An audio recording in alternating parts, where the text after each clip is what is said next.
For 14 minutes and 30 seconds on May 26, 2021, the only light that reaches the Moon's surface will have first been filtered by Earth's atmosphere. For some scientists, that proved a lightbulb moment last time out. The coming full-flower moon, despite also being the year's biggest supermoon, will dim considerably and turn a kind of copper color. Visible to those on the Pacific Rim, including western U.S. states, it's a fleeting sight that hasn't happened since that super wolf blood moon of January 20, 2019. Although it's thought of only as a visual treat for moongazers, some significant science was achieved during that last total lunar eclipse. Here's what was discovered during the Moon's last trip through Earth's shadow in space. The Moon is covered in craters. Obviously. So it figures that just occasionally it will be possible to see a bright flash as a meteorite strikes the lunar surface. That's exactly what happened on January 20, 2019 when photographers and videographers captured a 0.28 seconds long flash on the edge of the Moon as totality was turning our satellite a deep reddish-orange. It was something that Jose Maria Madiedo at Spain's University of Huelva had hoped to observe, and with colleagues they set up 8 telescopes specially to collect data at different wavelengths.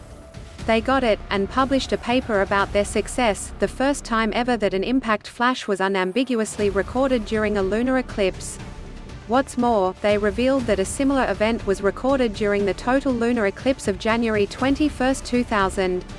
Since near-identical lunar eclipses occur almost exactly every 19 years, some have speculated that both impacts were caused by the same minor Sagittarids, Capriconids meteor shower. On January 20, 2019, astronomers at the Leibniz Institute for Astrophysics in Potsdam, AIP, Germany used the total lunar eclipse to search for the ingredients for life in Earth's atmosphere. Why?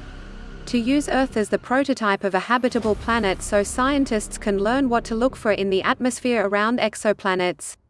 They used Arizona's Large Binocular Telescope (LBT) and found oxygen, water, sodium, calcium and potassium in the dimmed and polarized sunlight shining through the Earth's atmosphere, and reflected onto the Moon during the total lunar eclipse. The LBT was observing Earthshine, sunlight reflected from the Earth's surface onto the Moon. Using just a smartphone, a telescope and a total lunar eclipse, it's possible to measure the ratio between the Moon and the Earth radii. That's what 2 scientists in Santiago, Chile did on January 20, 2019 during the total lunar eclipse, and they published their results. Using a smartphone attached to a telescope, they took photographs of the Cape of Earth's shadow on the Moon.